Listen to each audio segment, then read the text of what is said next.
All right. 3, 2, 1. What's going on, motherfuckers? Welcome to the Crocs and Hot Pocket Show. Today is Wednesday, September 20th, 2017, and this is episode number 39. Welcome to the show. Happy to have you here. Thank you for being in chat. If you guys are listening later, thank you for supporting the show. If we usually do a question and answer portion, there is not going to be a Q&A today, and I'm going to forego all of the other intro bullshit. We're just going to get right into the goodness. So today's solo Q episode is about the FTC, and in response to the bullshit that happened with T. Martin and Pro Syndicate, the FTC has released guidelines on how you should conduct yourself as somebody who's getting paid to create content, or how you need to disclose your relationship with a company if you're a content creator. So they released this huge fucking long letter, okay, of guidelines and a Q&A for us as streamers and content creators. And I know that there are going to be a lot of people who will look at that thing and go, holy fuck, I can't read all that. And my thought was, well, what if I read it and record it so that people can listen to it? Because, like, me, I don't read books. I haven't picked up a fucking book in God knows how long. But I listen to audiobooks and podcasts like it's my job. So, if there's anyone else out there like me, I figured there's somebody who probably wouldn't mind listening to the FTC guidelines rather than reading them. And that's all I'm going to do tonight is I am just going to read off this post. It's very long. Okay, I'm just warning you guys. It's long. Tonight's going to be a boring podcast for those of you who don't create content.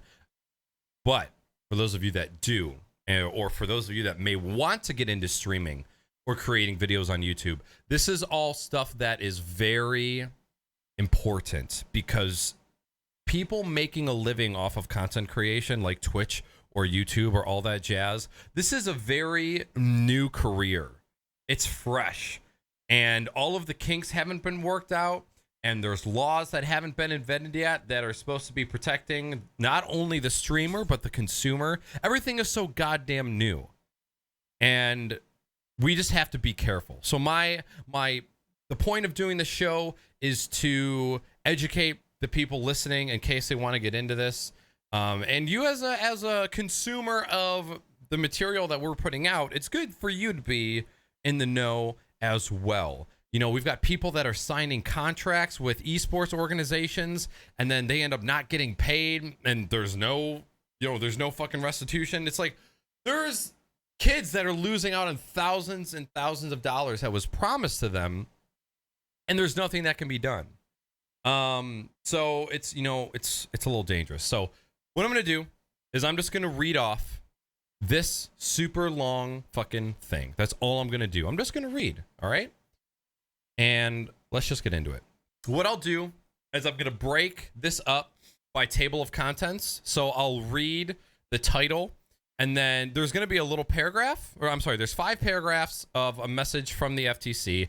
And then there's a table of contents with an frequently asked questions, or a Q&A. Okay, so let's get into it. Let me take a swig of this this delicious sparkling water. All right.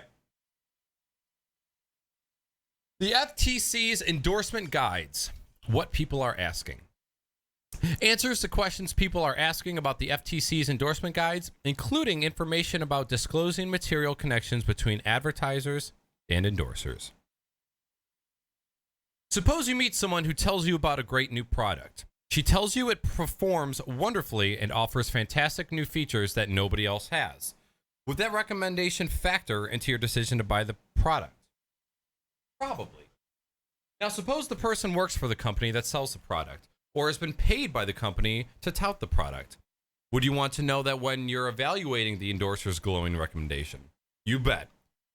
That common sense premise is at the heart of the Federal Trade Commission's endorsement guidelines. The guides, at their core, reflect the basic truth in advertising principle that endorsements must be honest and not misleading. Any endorsement must reflect the honest opinion of the endorser and cannot be made to make claim that the product's marketer could legally make. In addition, the guides say if there's a connection between an endorser and the marketer that consumers would not expect it and it would affect how consumers evaluate the endorsement, that connection should be disclosed. For example, if an ad features an endorser who's a relative or employee of the marketer, the ad is misleading unless the connection is made clear. The same is usually true if the endorser has been paid off or giving something of value to tout the product. The reason is obvious. Knowing about the connection is important for anyone evaluating the endorsement. Say you're planning a vacation. You do some research and find a glowing review on someone's blog that a particular resort is the most luxurious place he's ever stayed. If you knew the hotel had paid the blogger hundreds of dollars to say great things about it, or that the blogger had stayed there for several days for free, it could affect how much weight you'd give the blogger's endorsement. The blogger should, therefore, let his readers know about that relationship. Another principle in the guide applies to ads that feature endorsements from people who achieved exceptional or even above average results. An example is an endorser who says she lost 20 pounds in 2 months using the advertised product.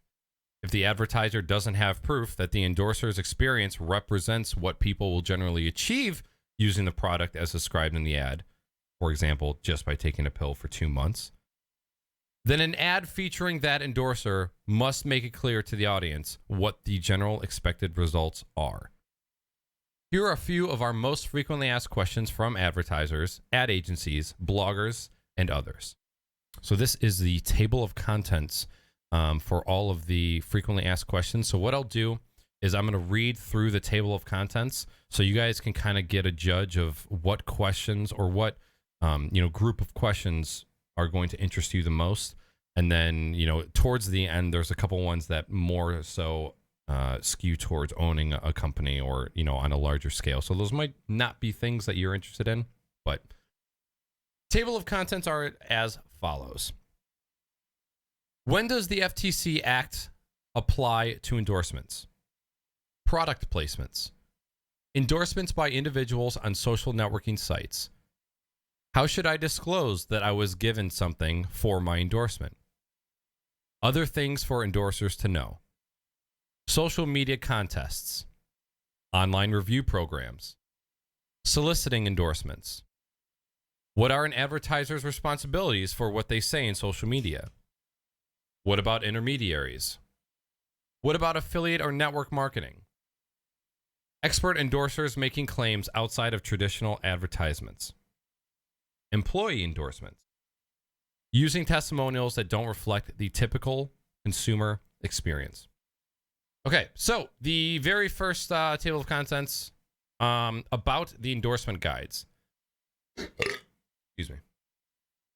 Do the endorsement guides apply to social media? Yes. Truth in advertising is important in all media, whether they have been around for decades, like television and magazines, or are relatively new, like blogs and social media. Question. Isn't it common knowledge that bloggers are paid to tour products, or that if you click a link on a blogger site to buy a product, the blogger will get a commission? Answer. No. Some bloggers who mention products in their posts have no connection to the marketers of these products. They don't receive anything for their reviews or get a commission. They simply recommend those products to the readers because they believe in them. Moreover, the financial arrangements between some bloggers and advertisers may be apparent to industry insiders, but not to everyone else who reads a particular blog. Under the law, an act of practice is deceptive if it misleads a significant minority of consumers. Even if some readers are aware of these deals, many leaders aren't. That's why disclosure is important. Question. Are you monitoring bloggers? Generally not, but if it concerns about possible violations of the FTC Act come to our attention, we evaluate them case by case. If law enforcement becomes necessary, our focus usually will be on advertisers of their ad agencies and public relation films. Action against As individual endorser, however, might be appropriate in certain circumstances, such as if the endorser has continued to fail to make required disclosure despite warnings. Does the FTC hold bloggers to a higher standard than reviewers for traditional media outlets? No. The FTC Act applies across the board. The issue is, and always has been, whether the audience understands the reviewer's relationship to the company whose products are being recommended. If the audience understands the relationship, a disclosure isn't needed. What is the legal basis for the guides? The FTC conducts investigations and brings cases involving endorsements made on behalf of an advertisers under Section 5 of the FTC Act, which generally prohibits deceptive advertising. The guides is intended to give insight into what the FTC thinks about various marketing activities involving endorsements and how Section 5 might apply to those activities.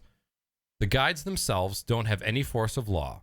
However, practices inconsistent with the guides may result in law enforcement actions alleging violations of the FTC. Law enforcement acts can result in orders requiring the defendants in case to give up money they received from their violations and to abide by various requirements in the future.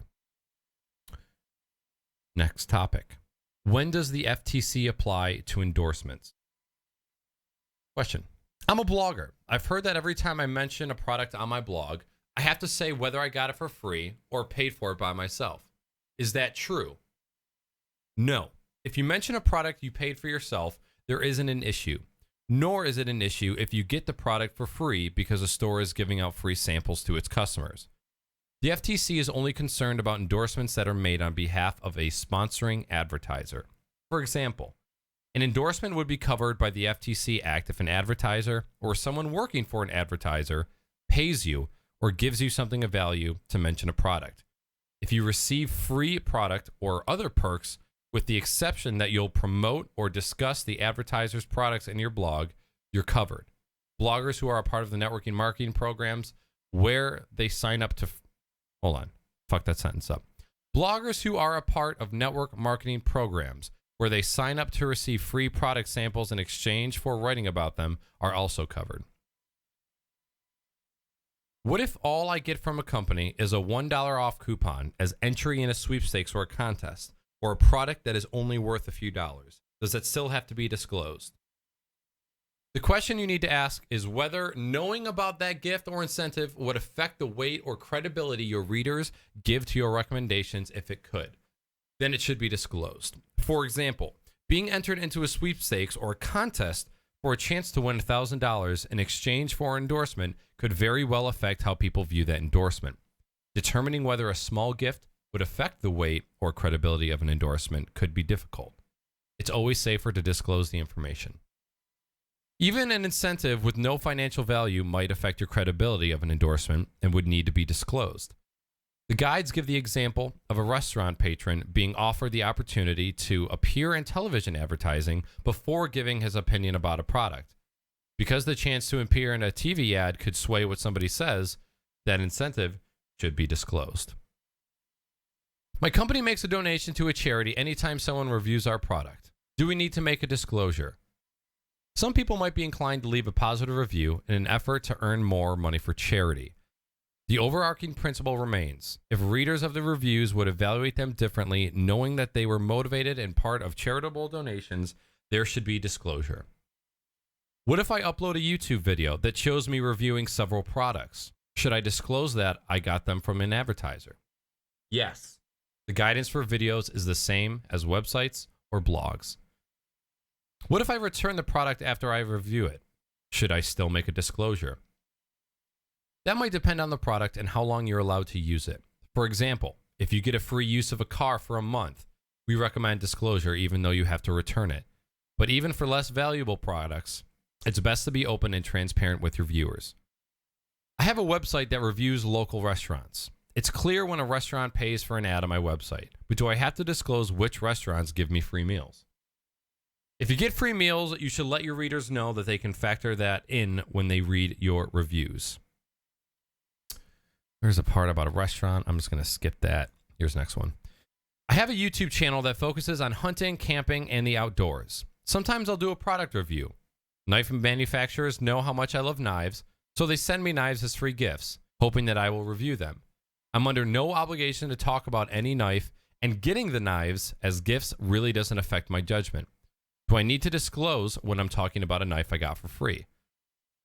Even if you don't think it affects your evaluation of the product, what matters is whether knowing that you got the knife for free might affect how your audience views what you say about the knife. It doesn't matter that you aren't required by law to review every knife you receive. Your viewers may assess your review differently if they knew you got the knife for free, so we advise disclosing that fact. Several months ago, a manufacturer sent me a free product and asked me to write about it in my blog. I tried the product, liked it, and wrote a favorable review. When I posted the review, I disclosed that I got the product for free from the manufacturer. I still use the product. Do I have to disclose that I got the product for free every time I mention it in my blog? It might depend on what you say about it, but each endorsement made without a disclosure could be deceptive because readers might not see the original blog post where you said you got the product free from the manufacturer. I'm a blogger and a company wants me to attend the launch of its new product. They will fly me to the launch and put me up in a hotel for a couple of nights. They aren't paying me or giving me anything else. If I write a blog sharing my thoughts about the product, should I disclose anything? Yes. Knowing that you've received free travel and accommodations could affect how much weight your raters give to your thoughts. Did I say raters? Readers give to your thoughts about the product. So you should disclose that you have a financial relationship with the company. I share my social media posts about products I use. Do I actually have to say something positive about a product for my posts to be endorsements covered by the FTC Act? Simply posting a picture of a product in social media, such as on Pinterest, or a video of you using it could convey that you like and approve of the product. If it does, it's an endorsement. You don't necessarily have to use words to convey a positive message. If your audience thinks that what you say or otherwise communicate about a product reflects your opinions or beliefs about the product, you have a relationship with the company marketing the product. It's an endorsement subject to the FTC Act. Of course, if you don't have any relationship with the advertiser, then your posts simply are not subject to the FTC Act, no matter what you show or say about the product. The FTC Act covers only endorsements made on behalf of sponsoring advertiser. If I post a picture of myself to Instagram and tag the brand of dress I'm wearing, but don't say anything about the brand in my description of the picture, is that an endorsement? And even if it is an endorsement, wouldn't my followers understand that I only tag the brands of my sponsors? This is important because a lot of people with fucking apparel. Tagging a brand you are wearing is an endorsement of the brand, and just like any other endorsement, could require a disclosure if you have a relationship with that brand. Some influencers only tag the brands of their sponsors. Some tag brands with which they don't have any relationships. Some do a bit of both. Followers might not know why you are tagging a dress, and some might think that you are doing it because you like the dress and want them to know. Say a car company pays a blogger to write what he wants to buy certain new sports car, and he includes a link to the company's site. But the blogger doesn't say he's actually buying the car, or even that he's driven it. Is that still an endorsement subject to the FTC's endorsement guides? Yes. Skipping one about a book author. It's because this is so long, I'm picking and choosing the ones that are the most, important for streamers. My Facebook page identifies my employer. Should I include an additional disclosure when I post on Facebook about how useful one of our products is? It's a good idea. People reading your posts in their news feeds or on your profile page might not know where you work or what products your employer makes. Many businesses are so diversified that readers might not realize that the products you're talking about are sold by your company. A famous athlete has thousands of followers on Twitter and is well known as a spokesperson for a particular product. Does he have to disclose that he's being paid every time he tweets about the product? It depends on whether his followers understand that he's being paid to endorse that product. If they know he's a paid endorser, no disclosure is needed. But if a significant portion of his followers don't know that, the relationship should be disclosed. Determining whether followers are aware of the relationship could be tricky in many cases, so we recommend the disclosure. I'm a video blogger who lives in London. I create sponsored beauty videos on YouTube. The products that I promote are also sold in the US. Am I under any obligation to tell my viewers that I have been paid to endorse products, considering that I'm not living in the US? To the extent it is reasonably foreseeable that YouTube videos will be seen and affect US customers, US law would apply and a disclosure would be required. Also, the UK and many other countries have similar laws and policies, so you'll want to check those too. Are you falling asleep yet? I know it's not the most exciting stuff, but it's important. Next topic, product placements. What does the FTC have to say about product placements on television shows? I'm just going to read this first one. Federal Communications Commission law, the FCC, requires TV stations to include disclosures of product placements in TV shows. The FTC has expressed the opinion that under the FTC Act, product placement that is merely showing products or brand in a third-party entertainment content as distinguished from sponsored content or disguised commercials doesn't require a disclosure, and the advertiser paid for the placement. Next topic, endorsements by individuals on social networking sites. Many social networking sites allow you to share your interests with friends and followers by clicking a button or sharing a link to show that you're a fan of a particular business, product, website, or service. Is that an endorsement that needs a disclosure?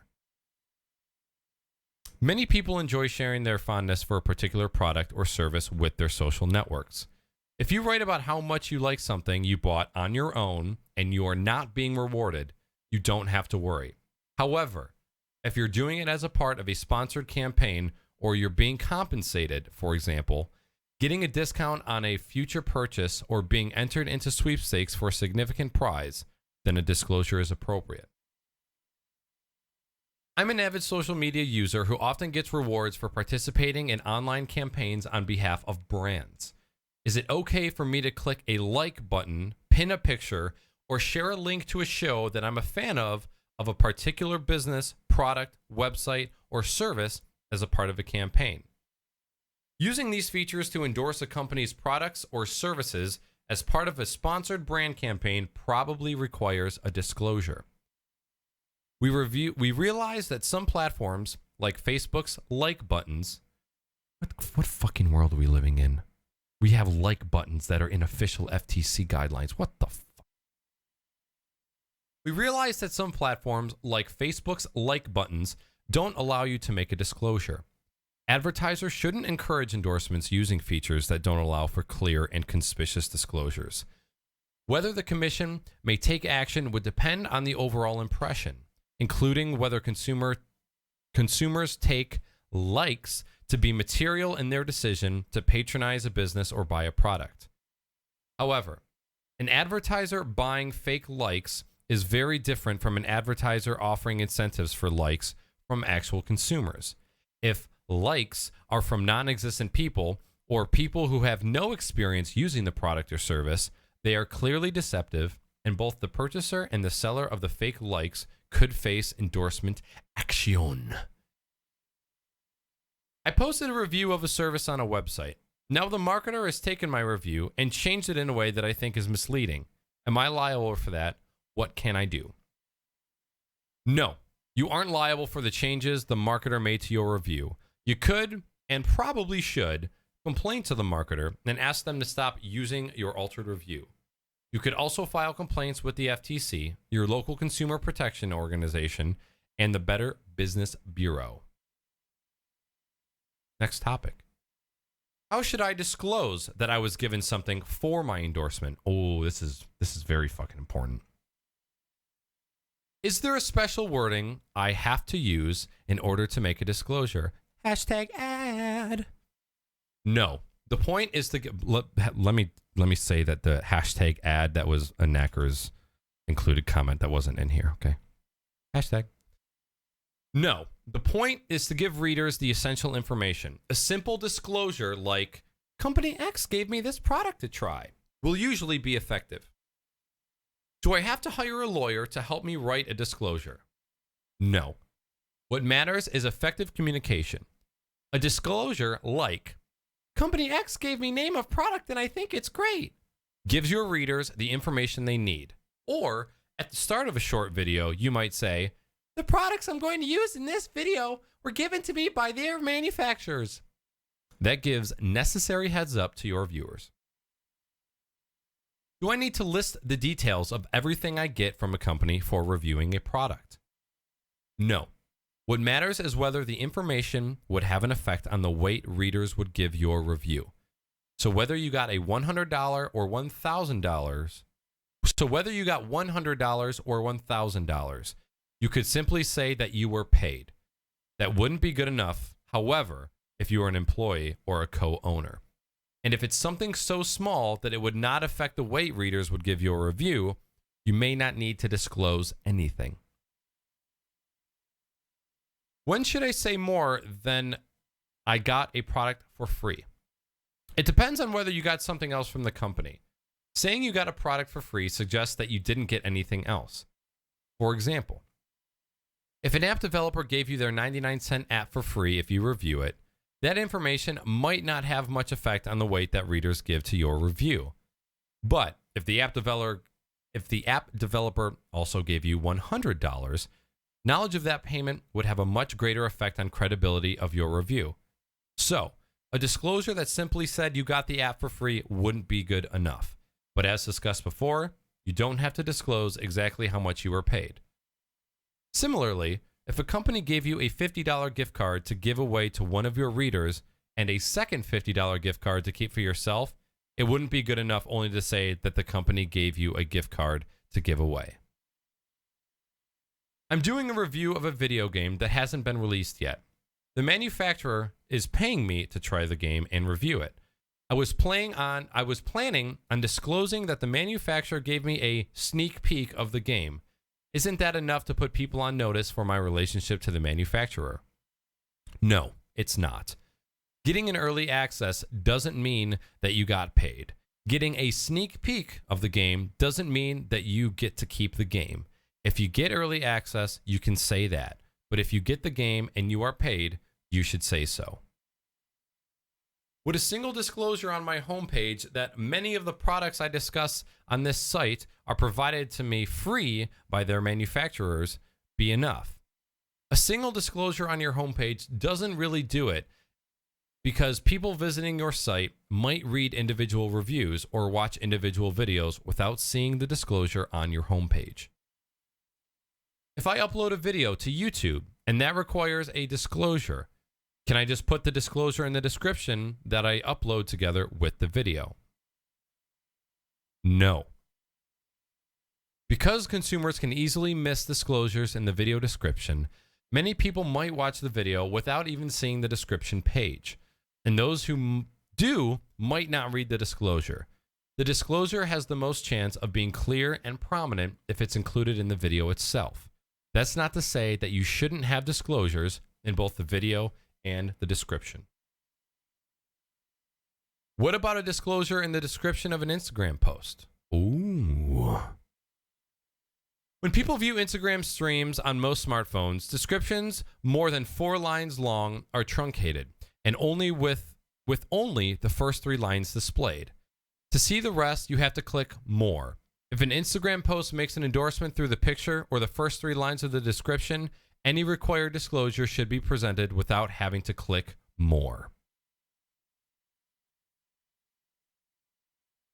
Would a button that says disclosure, legal, or something like that, which links to a full disclosure, be sufficient?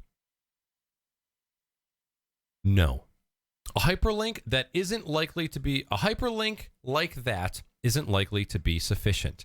It does not convey the importance, nature, and relevance of the information to which it leads, and it is likely that many consumers will not click on it and therefore will miss necessary disclosures.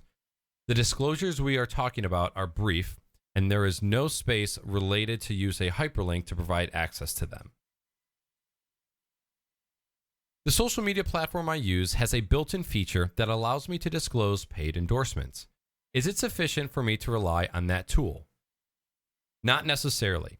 Just because a platform offers a feature like that is no guarantee is an effective way for influencers to disclose their material connection to a brand. It still depends on the evaluation of whether the tool clearly and conspicuously discloses the relevant connection. One factor the FTC will look into is the placement. The disclosure should catch users' attention and be placed where they aren't likely to miss it. Important. How can I make disclosure on Snapchat or in Instagram stories? You can superimpose a disclosure on Snapchat or Instagram stories just as you can superimpose any other words over the images on those platforms. The disclosure should be easy to notice and read in the time that your followers have to look at that image. In determining whether your disclosure passes muster, factors you should consider include how much time you give your followers to look at the image. How much competing text is there to read? How large is the disclosure? How well it contrasts against the image. You might want to have a solid background behind the disclosure. Keep in mind that if your video post includes video and you include an audio disclosure, many users of those platforms watch videos without sound, so they won't hear an audio-only disclosure. Obviously, other general disclosure guidance would also apply. Holy shit, they are really getting down to the nitty-gritty. Wow, I'm actually quite impressed with how detailed they're getting with this. What about a platform like Twitter? How can I make a disclosure when my message is limited to 140 characters? The FTC isn't mandating the specific wording of disclosures. However, the same general principle that people get the information they need to evaluate sponsored statements applies across the board, regardless of the advertising medium. The words sponsored and promotion only use 9 characters. Paid ad only uses 7 characters. Starting a tweet with ad or hashtag ad, which only takes 3 characters, would likely be effective. Yo, the FTC basically saying, excuse me, little bitch, move the fuck over and disclose this shit. What they are saying right now is, hey, fuck you. There's absolutely no reason that you shouldn't be disclosed that you are being paid by this company. I fucking like it. GG FTC, even though you fucked up on the Team Martin and Pro Syndicate thing. All right, maybe I'll give you a pass. You just talked about putting hashtag ad at the beginning of a social media post. What about hashtag ad at or near the end of a post? We're not necessarily saying that hashtag ad has to be at the beginning of a post. The FTC does not dictate where you have to place the hashtag ad. What the FTC will look at is whether it is easily noticed and understood. So, although we aren't saying it has to be at the beginning, it is less likely to be effective in the middle or at the end. Indeed, if hashtag ad is mixed in with links or other hashtags at the end, some readers may just skip over all that stuff. What if we combine our company name, Cool Style, with ad as in cool style head? There's a good chance that consumers won't notice and understand the significance of the word ad at the end of a hashtag, especially one made up of several words combined like cool style ad. Disclosures need to be easily noticed and understood. Wow. Is it good enough if an endorser says thank you to the sponsoring company? No. Damn. A thank you to a company or brand doesn't necessarily communicate that the endorser got something for free or that they were given something in exchange for an endorsement. The person posting in social media could just be thanking a company or brand for providing a great product or service. But thanks XYZ for the free product. Or thanks XYZ for the gift of ABC product. would be good enough if that's all you got from XYZ. If that's too long, there's sponsored or ad. What about saying XYZ company asked me to try their product? Depending on the context of the endorsement, it might be clear that the endorser got the product for free and kept it after trying it. If that isn't clear, then that disclosure wouldn't be good enough. Also, that disclosure might not be sufficient if, in addition, oh my God, in addition, excuse me. Also, that disclosure might not be sufficient if, in addition to receiving a free product, the endorser was paid. I provide marketing consulting and advice to my... I provide marketing, consulting, and advice to my clients. I'm also a blogger and sometimes promote my clients' products. Are hashtag client, hashtag advisor, and hashtag consultant all acceptable disclosures? Probably not. Such one-word hashtags are ambiguous and likely confusing. In blogs, there isn't an issue with a limited number of characters available, so it would be clearer if you say something like, I am a paid consultant to the marketers of XYZ. Or, I work with XYZ brand, where XYZ brand is brand name. Of course, it is possible that some shorter messages might be effective. For example, something like XYZ consultant or XYZ advisor might work.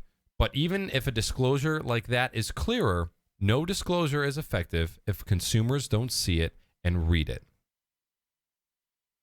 Would hashtag ambassador or hashtag brand ambassador work in a tweet? The use of hashtag ambassador is ambiguous and confusing. Many consumers are unlikely to know what it means, aka multi-level marketing. Mary Kay. Vima. Oh, man. Bears. I'm a blogger, and XYZ Resort Company is flying me to one of its destinations and putting me up for a few nights. If I write an article sharing my thoughts about the resort destination, how should I disclose my free travel? Your disclosure could just be, XYZ Resort paid for my trip. Or, thanks to XYZ Resort for the free trip. It would also be accurate to describe your blog as sponsored by XYZ Resort. The guides say, whenever you guys hear the guides, that's what they're talking about right now. This is the guides in quotation marks. The guides say that the disclosures have to be clear and conspicuous. What does that mean? To make a disclosure clear and conspicuous, advertisers should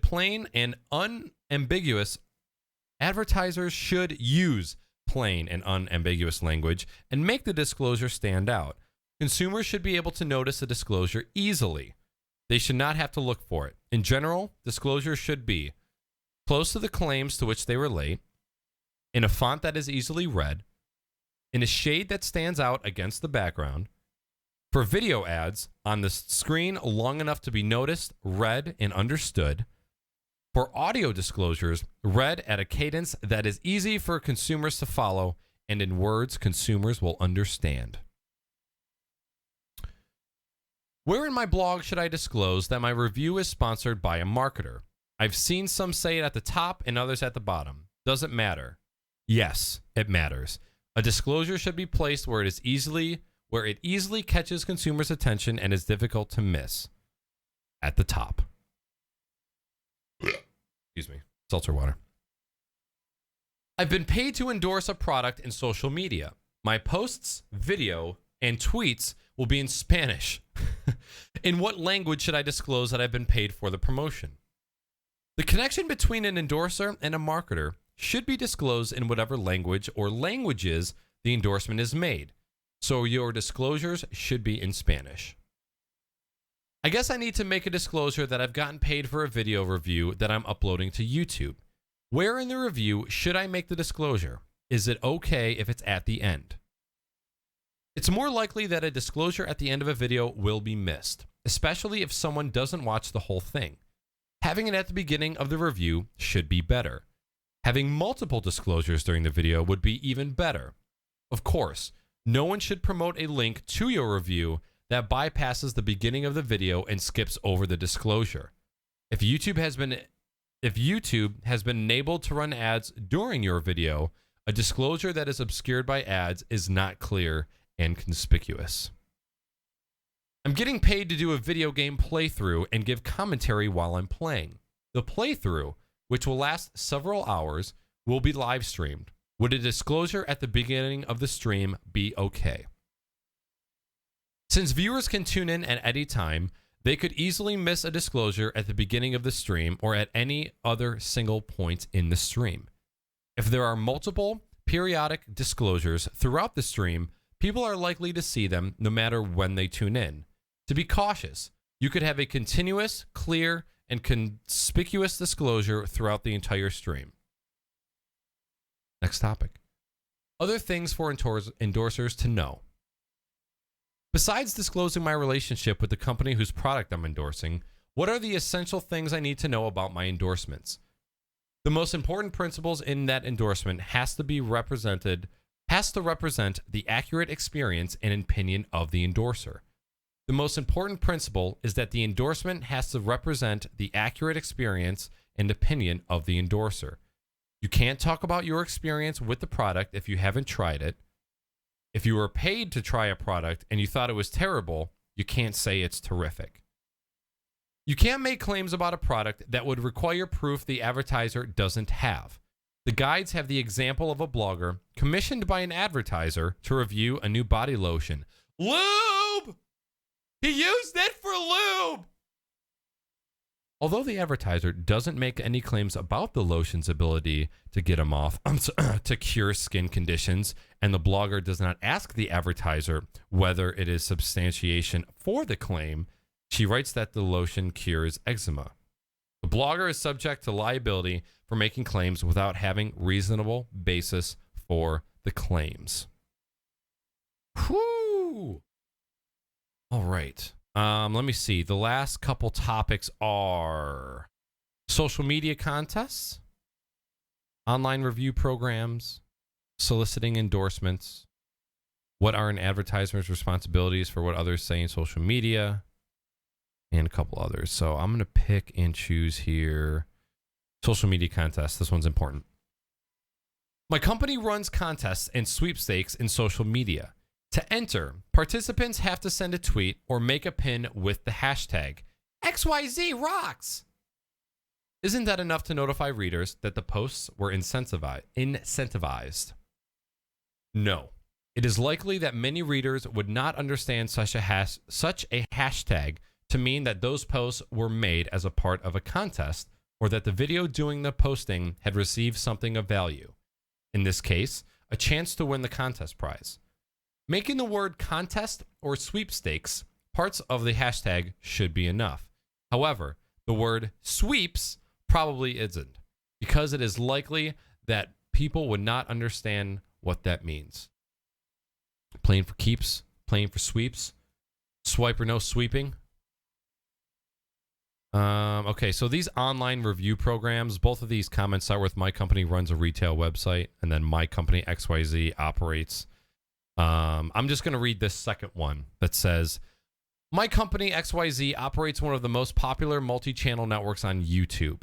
We just entered into a contract with a video game marketer to pay some of our network members to produce and upload video reviews of the marketer's games.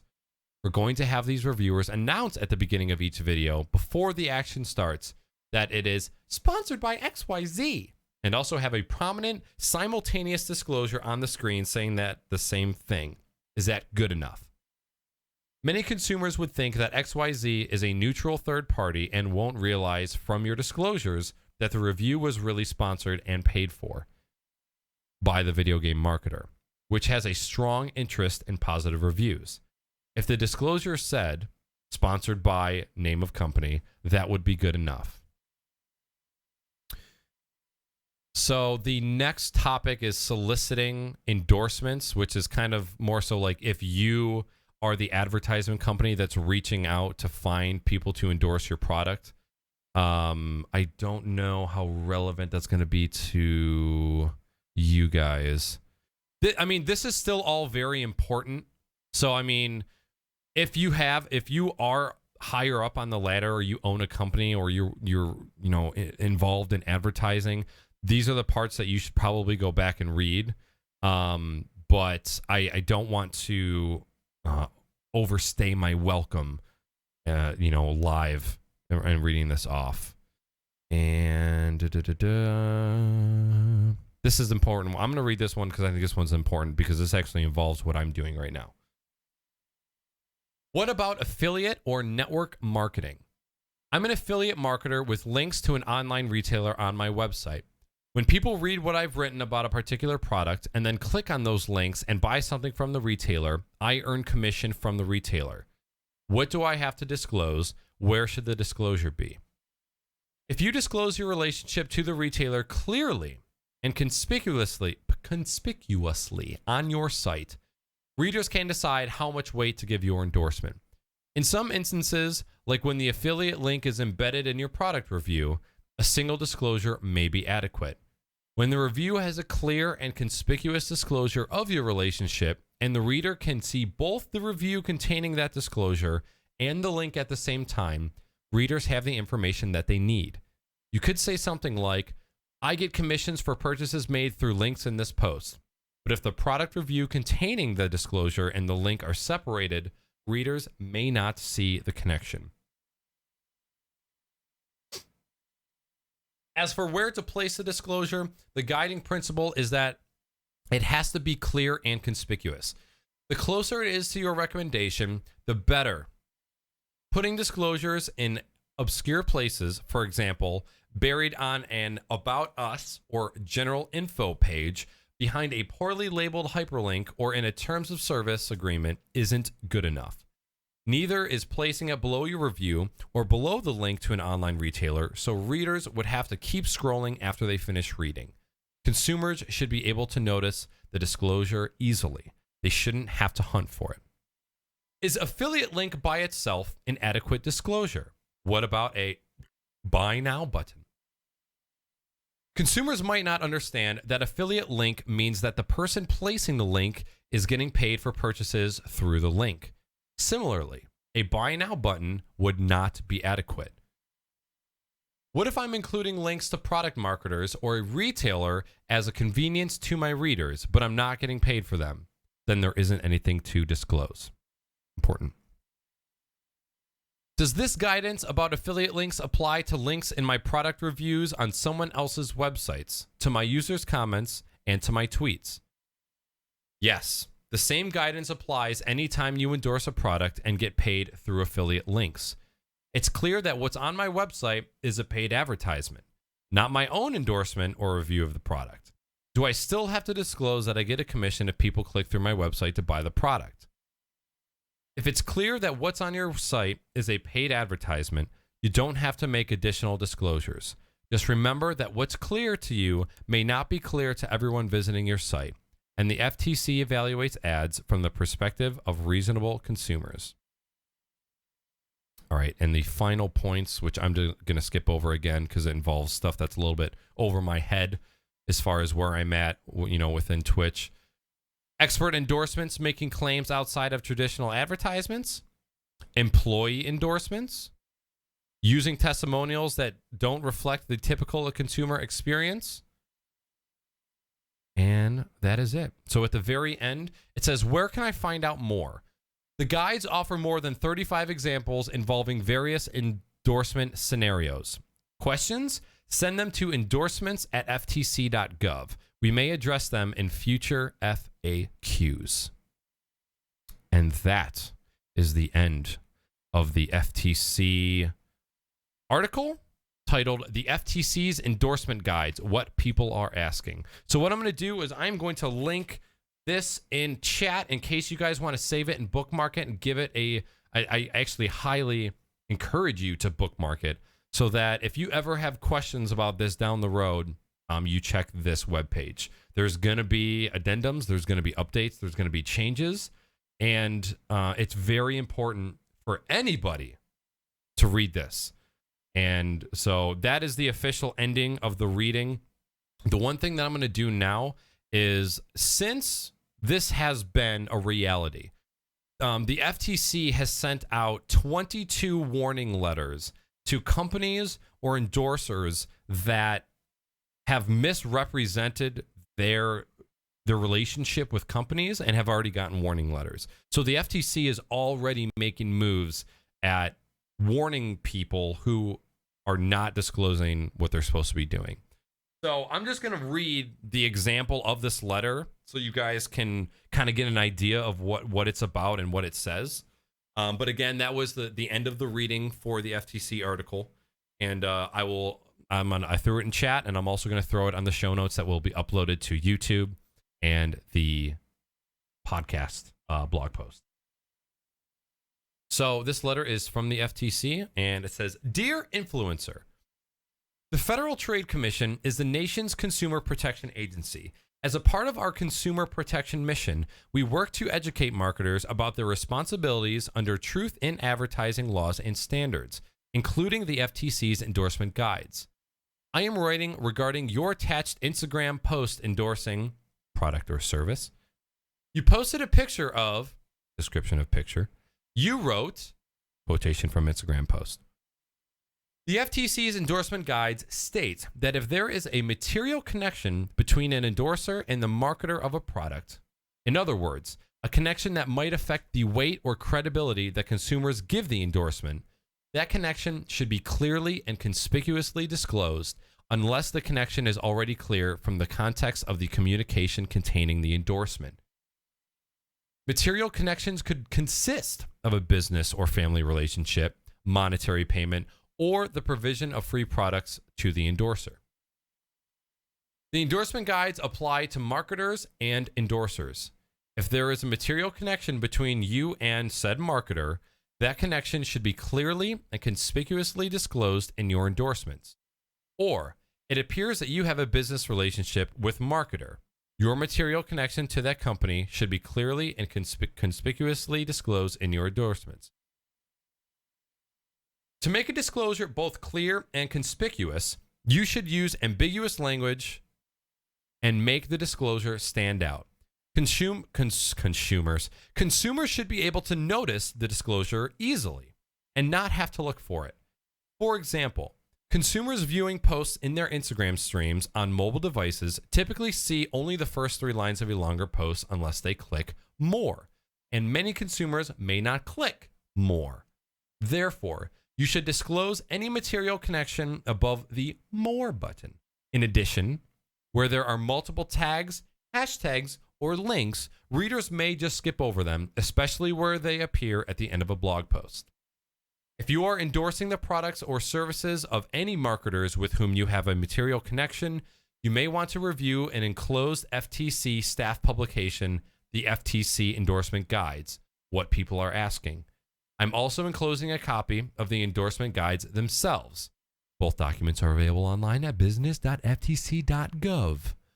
If you have any questions, please contact Mamie Cresses at phone number or mkresses@ftc.gov. Thank you. Very truly yours, Mary K. Engel. Very truly yours. And that is the end of the letter. So that is the end of the podcast, pretty much. The only thing that I wanted to go over is I actually made a change after going over these guidelines. So if you guys scroll down below on this Twitch page, you'll see there is now a panel that says sponsors, and it has Designed by Humans and it has Into the AM. And those are the 2 companies that I currently have business relationships with. Obviously, if you have merch on Designed by Humans, it's obvious that they're getting a cut. And it's obvious that you're getting paid because you're selling merch on their store. Again, it's obvious to you, might not be obvious to the consumer. And as you guys know, I've been an Into the AM affiliate for 6 months, probably. We've been affiliates for Into the AM. And I've always talked about how I've been an affiliate. And a lot of people know that because I have my link down below. But I took the extra step and actually listed that I was affiliated by those, just so there is no questions whatsoever. So that is why you're going to start seeing that. You're going to start seeing that all over the place. I was just scrolling down Twitter, and Darkness429, a very popular Rainbow Six Siege streamer. That's how, at least how I got to know him, and now he plays a lot of pub. And he said, "Hey, Delta Airlines, thank you for the almost empty flight. It was a great flight. #ad." I'm like, oh shit, motherfucker got a free flight. And I feel like we're just gonna see that a lot now. You got people like Tim the Tatman and Summit and Dr. Disrespect that are playing these games, and you're seeing #ad in their going live tweets or in their stream title. And I think it's because the FTC is finally cracking down, because this career that we're all choosing, none of this stuff was outlined very well. And that's exactly why people like T Martin and Pro Syndicate got away with what they did with that CSGO website, with only having to pay like a $40,000 fine when they made millions and millions and millions of dollars. So, anywho. I hope I did not bore you to death. I hope that if you are a fellow content creator or a future content creator, I hope that this the reading was easy for you, because I know, like I said, a lot of people, especially nerds, don't. Well, I take that back. Nerds like to read. That's why they're nerds. Nerds like to read books. I'm not a nerd. I'm a geek. I don't like reading books. It's really difficult for me to sit down and read a book. So I'm hoping that putting this in audio format would be easier for you guys to consume. I know it wasn't the typical Crocs and Hot Pockets podcast, but that's the point of the solo queue, is to switch it up a little bit and do some things. So what I'm going to do is I'm going to call the podcast right there. Thank you so much for coming out to episode 39 of the Crocs and Hot Pockets podcast. The next episode is going to be in like 4 fucking days, bud. Crocs and Hot Pockets episode 40. Free for all is going to be on Sunday at 9 p.m. Eastern Standard Time. And I hope to see you guys there. So everybody have a fantastic night. I will catch you next time. Goodbye.